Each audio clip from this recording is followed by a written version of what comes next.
So early game within where wins meet, it's good to know what weapons to pick, what weapons are the best. Now there comes a time, early game, where you are offered one of 4 weapons, but it is very important in my opinion that you pick the right one. This early game can be the difference between a straightforward playthrough or the game actually kicking your butt. Now if you follow this guide, you will have no problems early game progressing on to the bigger open world, so let's get into it. How's it going guys? My name is DPJ, and if you do enjoy the video, leaving a like really helps out, and if you like what you see and want to see more, be sure to subscribe. Also guys, I apologise about my voice. I've got a cold, it's kicking my ass, so if I sound a little weirder than normal, I apologise, and also if I sneeze randomly and scare the crap out of you, I apologise there too. Now if you follow this guide, and the reason behind it is to give you guys the best possible start within the entire game. Now I've played this for a while now. I played it on the Chinese servers first. Now it's a worldwide release and everything's in English. It's a lot more straightforward to actually make guides on, so that's what we're doing here today. Now you're probably in the same boat I was initially when I first started playing this, and that was in a slight struggle early game.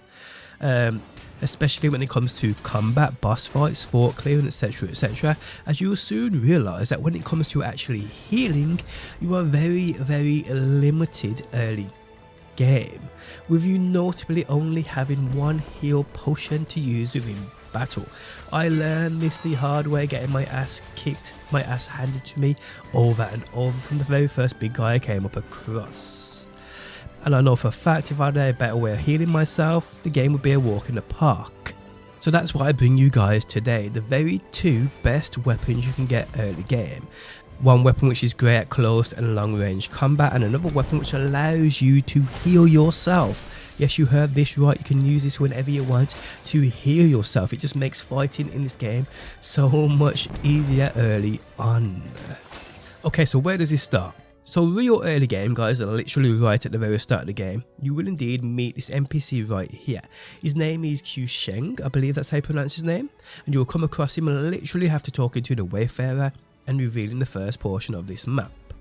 Now upon doing a simple task for him of bringing him some honey, which you get from shooting down the beehive at a nearby tree with those fire arrows, he then gives you a pick of 4 weapons. This is where it all starts.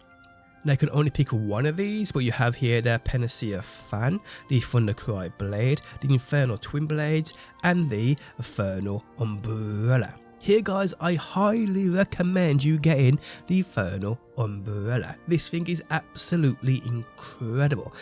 It's amazing for close range combat, it's amazing for that long range combat, it's super powerful, it's by far the most unique. It's literally the best here in my opinion. It's also a martial arts that if you don't pick up right now from this NPC, you won't be able to get it until much later on in the game. This also goes for the Thundercry blades too, but I just feel the umbrella is the best pick right now. Now there's also here guys the Penecea fan. This is actually a healing fan, and this is a second weapon you want in this pairing here. This weapon itself allows you to heal yourself, which is massively important as I mentioned earlier on in the game. But the reason we don't want to pick this up from this NPC, we don't want to pick this as our free weapon of choice, is because you can actually get this early game, which I will explain soon. So it's pointless you wasting this weapon choice on this Penecea. You may as well pick that umbrella, which is by far the best here. So from this point guys, of you picking a weapon, either the Thundercry blade or the umbrella, now I just say play the campaign until you reach a level 15. It's very straightforward, nothing hard about it whatsoever, and you will reach a level 15 in absolutely no time at all. Now even if you do side quests and don't do the main campaign, just earn XP through the various different ways. As soon as you hit a level 15 though, it's very important that you do this, and that is the breakthrough challenge. Now breakthrough challenge is basically this game's way of testing your progression to see if you're strong enough to indeed progress towards more levels, because once you hit a level 15 you can't go any higher until you do this breakthrough challenge. So upon you doing the breakthrough challenge guys, you not only get the dragon key, which is very important in us getting that Penecea fan, but you can now also level up past 15, which is also great too. So yeah, upon you defeating or doing the breakthrough challenge, you get that dragon key, which is very important here. Now, as far as I'm aware, these dragon keys can come from various chests, challenge clearing and forts, etc, etc, but this I believe is the easiest one to get early game. So with that dragon key in hand, you now want to get the Touch of Death Mystic Art. This allows you to insta-kill certain enemies from behind, or where they can't see you, which is massive for what we need in getting that healing fan. So to get that Mystic Arts of the Touch of Death, what you want to do guys is come to this point on the map. Here you will see an NPC called Lai Bujin. If you speak to him, this will start the quest of the Echoes of Old Battles. Now here guys, what it is, it's like a fort. You have to go in and complete a certain puzzle. It's not too hard, so go into this door people, take down these few initial enemies. Then come to this point right here on the map. Now there's a few enemies here you will have to take down, but hey, they are a walk in the park for sure, especially if you're using that umbrella. Upon doing this guys, there is a chest which you need to open and you'll get a treasure map which guides you to certain points in this area where you need to light those beacons. For me, 2 were already lit, so I only had to light a couple more others, but once you light them guys, again they're marked on the treasure map which you can see inside your inventory if you want to. Simply head back to that center stage where we fought those dudes and got this map. Here guys, jump and slam down on the raised platform in the middle to reveal a secret passage. Now as you work your way down this linear path, loot all you see until you reach this point right here. Now interact with this statue until it spins around.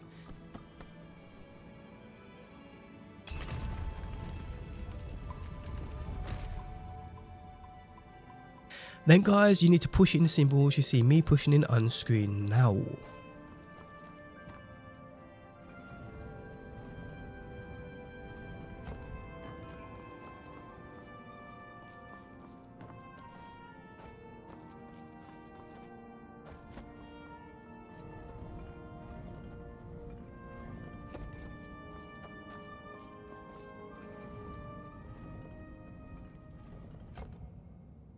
Upon doing this guys, this door will now open so you can progress on.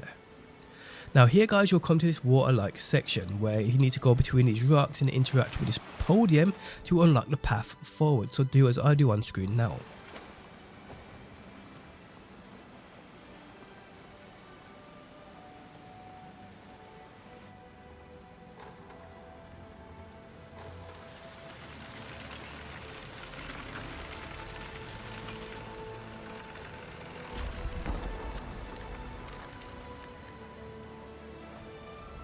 You can now unlock this door, which is what you want to do. Through here, loot everything that shines, and you will eventually come to this chest, which rewards you the Touch of Death Mystic skill. Now once you have this guys, you're now good to go and get that Penecea healing fan. So here guys, you want to come to this point on the map. This is where you obtain that fan. Now to enter this place, you need to use that dragon key at this podium. That's why we needed to do that breakthrough to get this dragon key. So use it at this podium and open this path.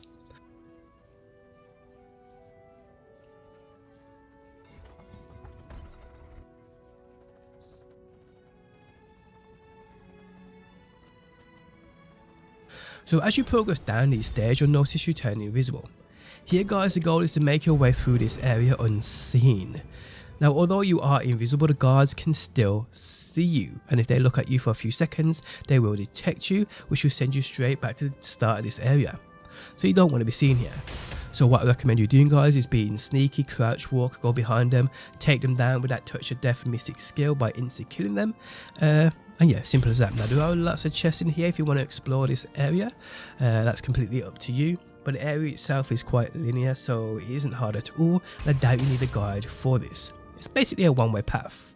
Just remember though, if you do get caught, you'll be sent back to the beginning. So it's probably all about trial and error. But eventually guys, you'll come to this point right here, where you can see that blue circle on the floor. Here guys, you simply want to stand in it and then follow the simple steps you're seeing on screen now of stealing this martial arts. Once you do this guys, you get this Penecea healing fan, which is the beauty which will allow you to indeed heal yourself whenever needed. A massive difference at the early part of this game for sure. Pair this with your main weapon and in my opinion guys, you get the very best start to this game you can indeed get. Now, as you do play and progress this game, you'll unlock different armor sets, etc, etc. You may as well equip these straight away, guys, because they're always going to be better than your previous ones.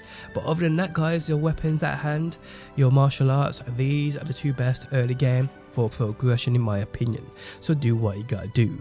Guys, if you enjoyed the video, leaving a like really helps out. If you like what you see and want to see more, be sure to subscribe, and hopefully, guys, I will see you on that next one.